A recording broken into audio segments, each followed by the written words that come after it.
Welcome to the Banker Lamp. Please enjoy the video. In this video, I will explain how to add documents to Digilocker.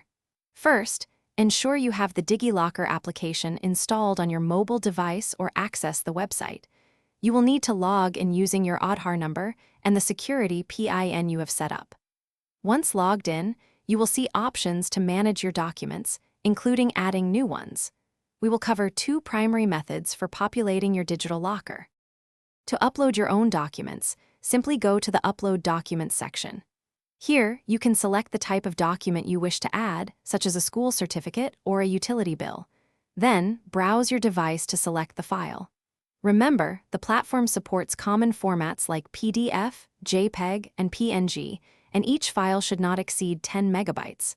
After uploading, you can categorize them for better organization.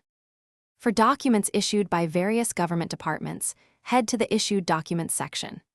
You can search for the specific issuing authority, like your state's transport department or the Central Board of Secondary Education. Once found, enter the required details, such as your Aadhaar number or roll number, to fetch the document directly into your locker. These digitally signed documents are legally valid and incredibly convenient. Using Digilocker offers numerous benefits, including enhanced security and unparalleled convenience. You no longer need to carry physical copies of important documents, reducing the risk of loss or damage. The platform utilizes strong encryption and two-factor authentication to keep your data safe and private. Plus, documents fetched directly from issuing authorities are legally recognized, making your life much simpler and more organized. Thanks for watching. If this was helpful, leave a like and consider subscribing. See you next time.